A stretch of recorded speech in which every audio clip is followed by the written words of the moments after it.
Thank you, Danielle. It is time for the headliner presented by Miller Lite. Let's bring in Tigers manager Ron Gardenhire. Ron, thanks for joining us. Really, really appreciate it. Hey, I guess you've been having a pretty good time lately. I mean, the Tigers are playing some pretty good baseball. Yeah, it's been fun. Everybody's chipping in, getting our starters going a little bit, and our bullpen's been fantastic, and the offense is coming around really nice. So we've got a lot of good things happening.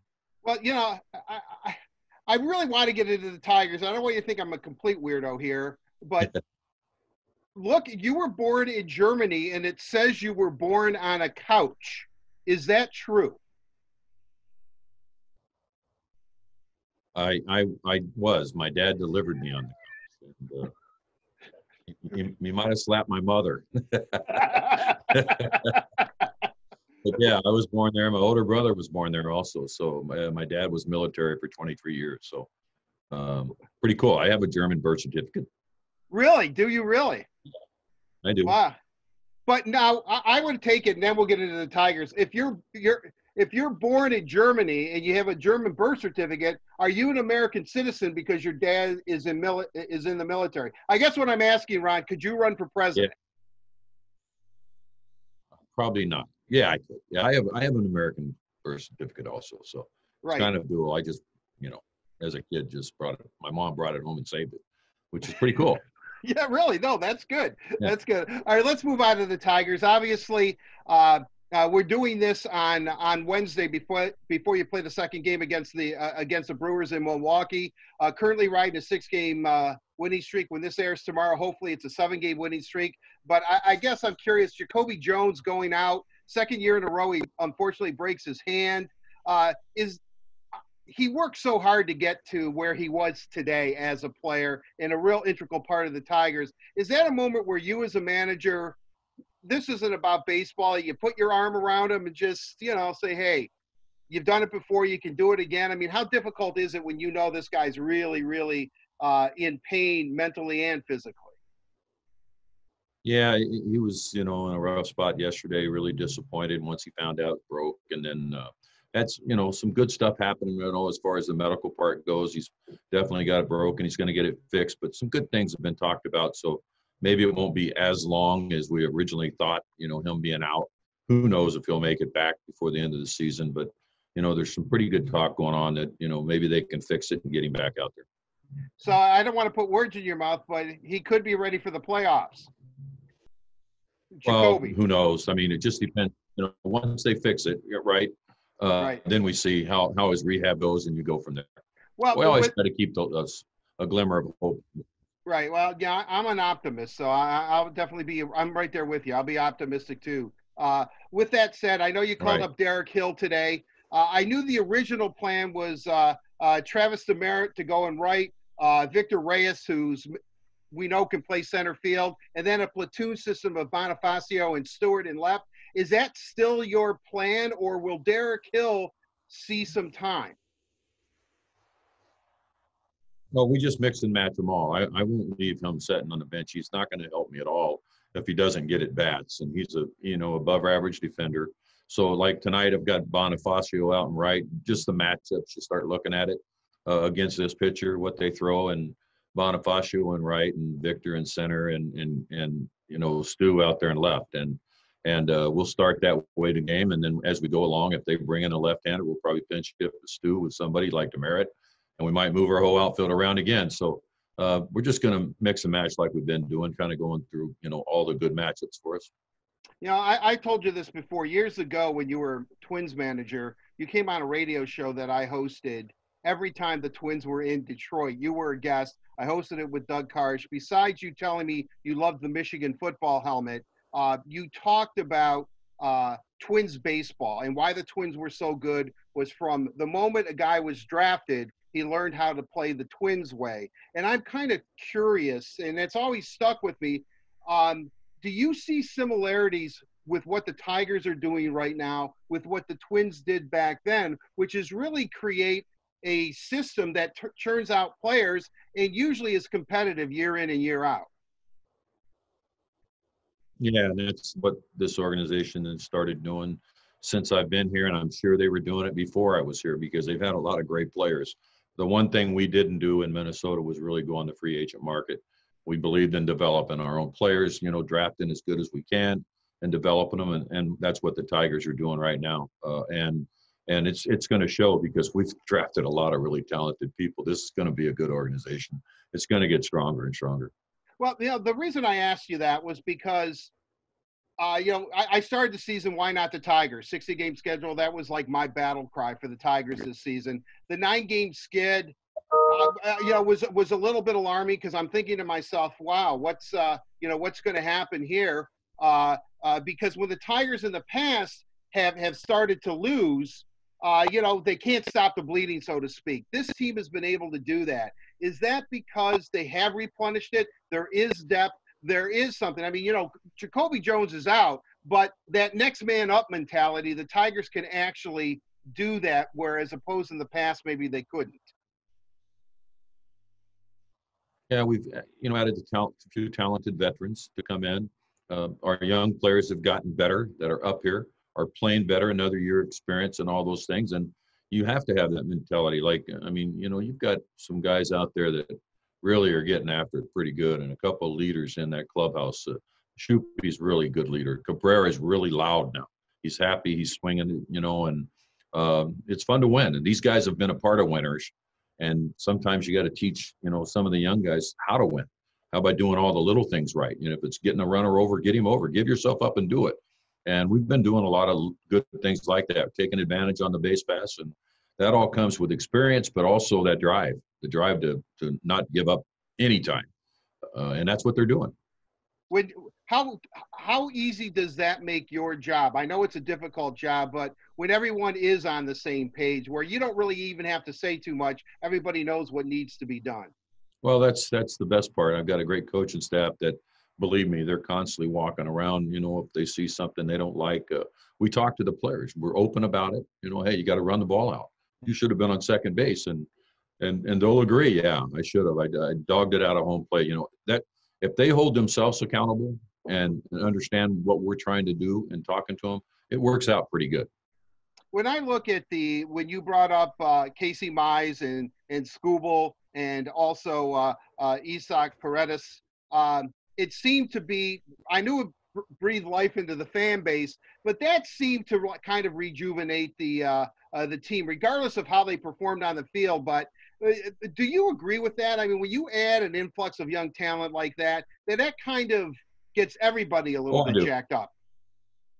Yeah, that's telling you that this organization sees that we can do some things, add the right people, and get our young players up here for our fans, but also for our team. These pitchers are going to be good. They're, like Mize is kind of scuffled getting out of the starting gate right now. Skubal had a great performance his last outing.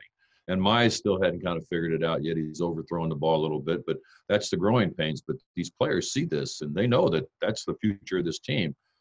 Paredes and Willie Castro have come up here and stepped right in and been a big part of it. So there's a lot of good things happening in this club along with the veterans.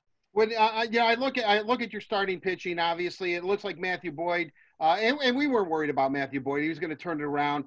But the Fulmer-Norris combination, do you like what you see, especially when Fulmer had his high in Ks? I mean, together they struck out 11 Brewers on Tuesday night. I know Norris gave up his first home run of the season, but that seems to be working out nicely. Would you agree with that? Yeah, and we're just with Fulmer, we just want to get him through the year. He's missed a couple of years of baseball, so we don't want to push it. We don't want to, end up hurting himself again. And then Danny just needs a pitch, and this is good stretching him out because he is the kind of guy that can come in and get a big lefty out if you need that too. But stretching him out kind of keeps him. If something happens to one of the guys in rotation, he's already up to 60 pitches. We could throw him in there. So that there's twofold. The same way with Alexander. If we have to have a spot start because somebody can't make it, we got these guys that can do it too. Well, there's so much I want to ask you. I know we have you on limited time here. I want to move to the bullpen. I know Joe Jimenez has kind of struggled a little bit.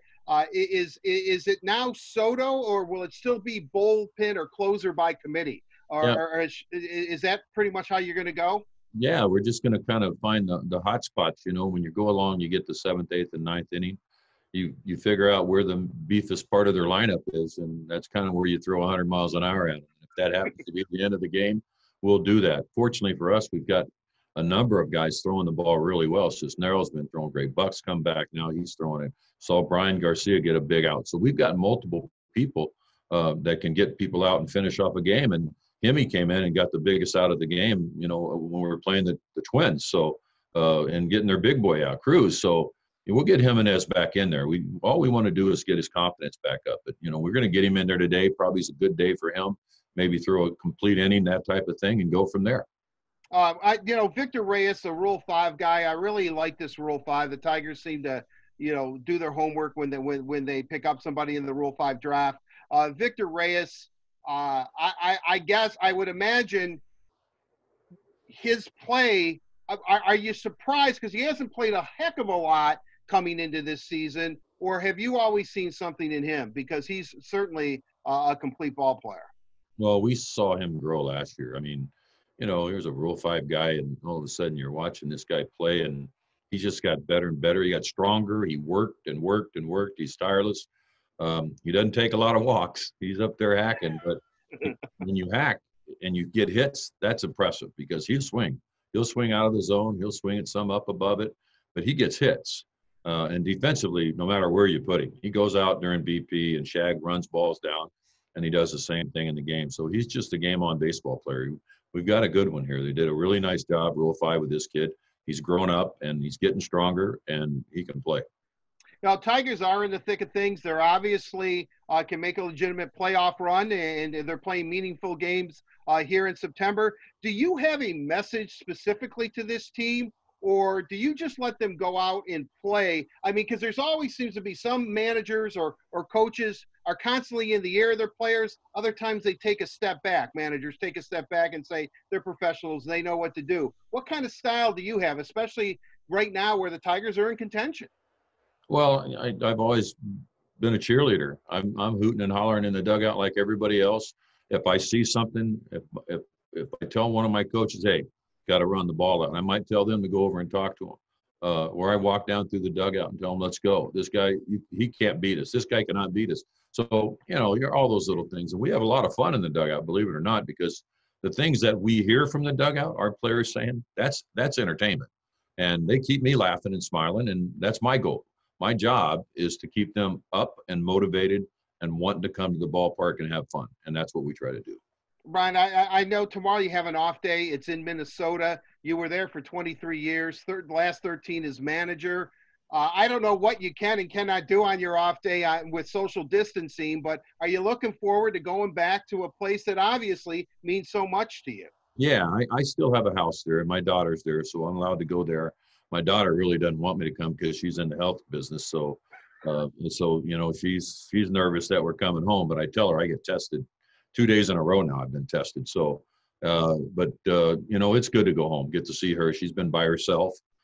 She's not married, and she's living in my house free. You can't get any better than that. So she's doing good. Well, that's good. Now that you have a house there, we always hear about players when they go back to their hometowns for the most part. They go home to their parents' house and sleep in the bedroom they slept in as a kid. Do you stay at your house, or will you stay at the team hotel? Well, like tonight, we're getting in at 1:00 in the morning, so I'll stay at the team hotel. And then my wife will come and pick me up. She's in town too, so she'll pick me up and we'll go over there. My daughter will be at work, and I'll go check the house out and take her dog to McDonald's and get a sandwich, that type of thing. So it's all good. It's just the dog getting the sandwich, Ron, or are you going to have one too? My wife and I like them too, so that's okay. But the dog loves them. I guess that's a good testimonial for McDonald's. Yeah. Finally, it looks like you're having fun. I know that, you got to roll with the punches. At this point, if you could leave maybe impart words of wisdom for Tiger fans right now, because I think, with the addition of some of the young arms that you added, the way some of the veterans like Scope, I know Chrome was a big loss. Cameron was traded, and, Jacoby Jones, but can you give them just something imparting what you really want them to know about their Detroit Tiger baseball team? Well, it's a really good group of guys that really care for each other.